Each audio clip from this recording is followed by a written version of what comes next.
Okay everyone, welcome back to our second sessions of the online learnings, and I hope you enjoyed the first video session, and I hope that you enjoy your break times.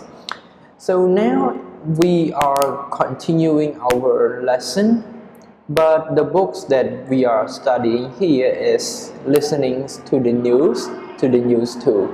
And in this video lesson you will learn the topic, which is very interesting because we are studying the new lesson, and the unit is unit 5. In this unit, the topic that we are discussing is studying in the US, right? So some of you might want to go to study in the United States.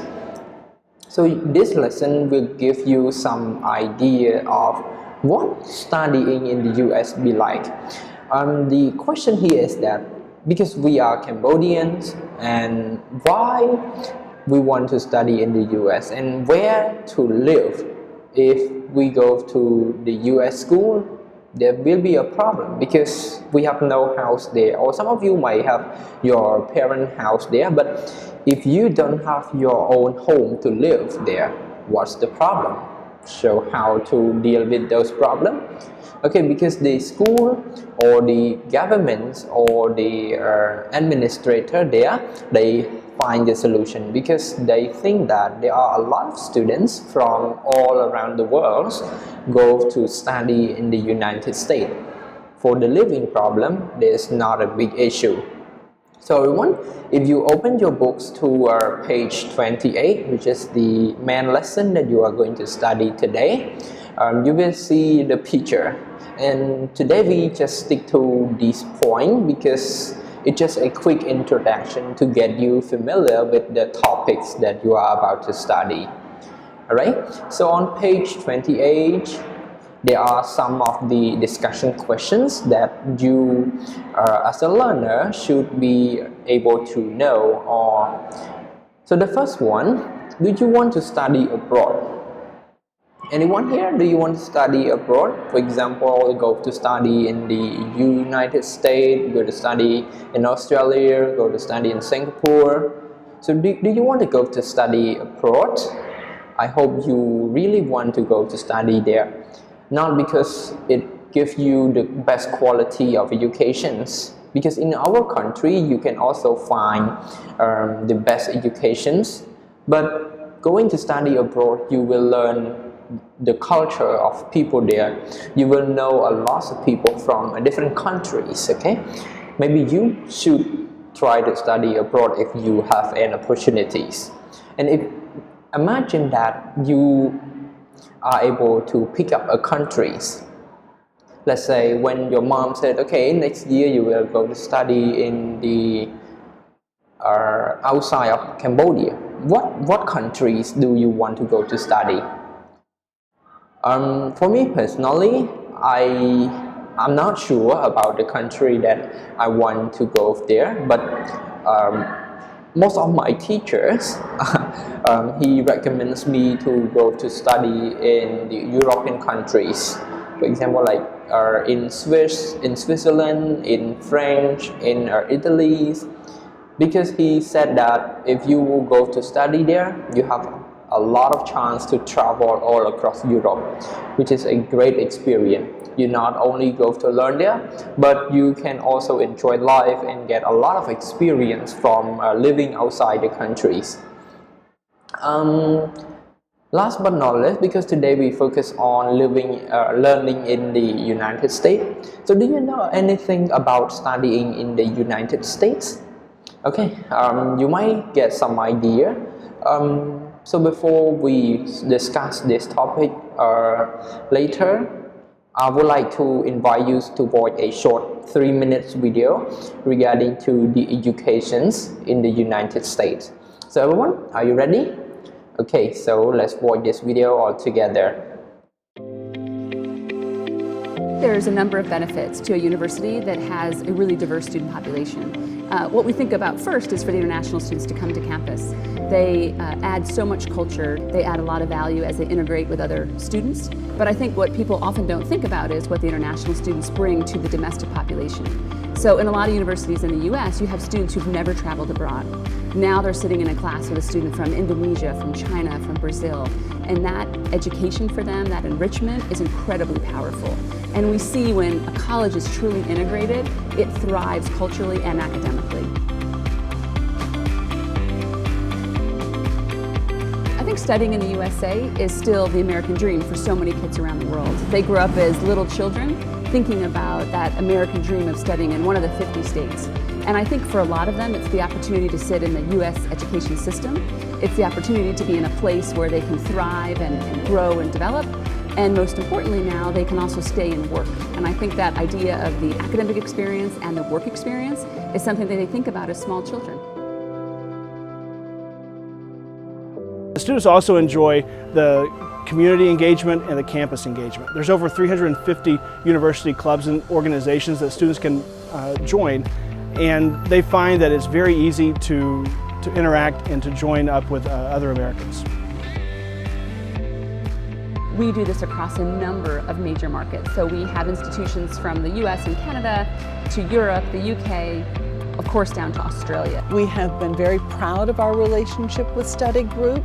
We believe that this kind of program is very important for preparing students from other countries to be successful in the classes and other academic activities here at James Madison University. We have diversity of institutions, so smaller colleges and universities that maybe want a more managed enrollment plan, to very large universities that are enrolling 700 and 800 students a year. So the broad base of scope of the amount of time we've done this and the practice, I think, is probably most important. I think second is the student outcomes. If you look globally, the most important thing when making a decision about a pathway company is what happens to the student. Do they finish the pathway? Are they successful in the college or university? And do they graduate? And I think globally, our student outcomes are phenomenal.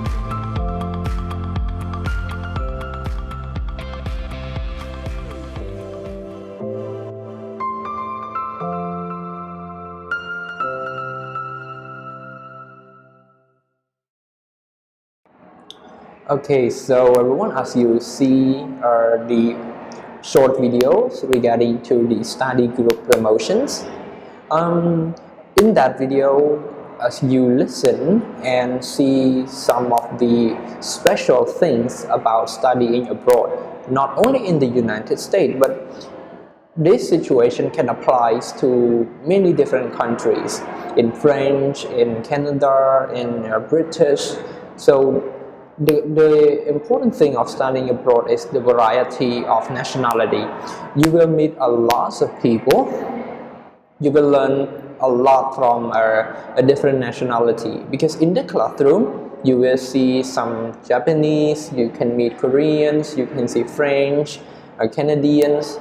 They are coming together studying in the same classroom. So we call those students international students. If you are Cambodians and you move to the United States, you are called international students because you are not the Americans. You are Cambodians and you go to study there. You are an international student, right? So in the lesson, there are a few key informations regarding to the keyword about the university in the United States that you should be familiar before we start the whole lessons, because these are the important information that you need to know. So the first one is admissions. So admission, the meaning of the word admission is the acceptance at a university. Let's say if you get an admissions from Harvard University, it means that you are being accepted to go to study in that university. Because in the Americans or many European countries, you not just go to register your name, but you need to apply and ask permissions to get to study in that specific university. You might need to come across some of the what we call the entrance exams, something like that. And if you pass, you will be Okay, let's say if you pass the entrance exam, you are accepted to go to study at that universities. And the second one is policies. So in each university or every school, even in our country, we have policy. So policy refer to a set of guidelines used to make decisions. Okay, when you are going to a school, you need to follow a particular policy or regulations.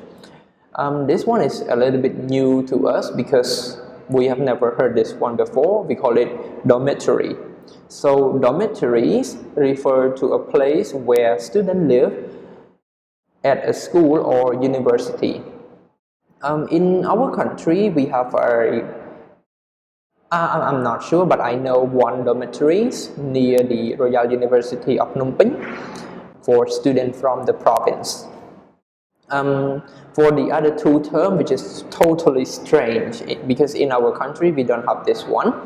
The first one is fraternity. So fraternity refers to a special university club for men, while sorority refers to a special university club for women.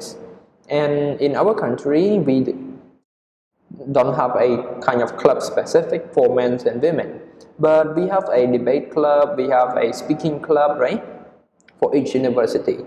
So these are the key informations that you need to know before you start your learnings. In the next video, you are going to listen to the news regarding to where to live in the United States if you got accepted to study there. But before we listen to that, I would like you just to be familiar with these topics.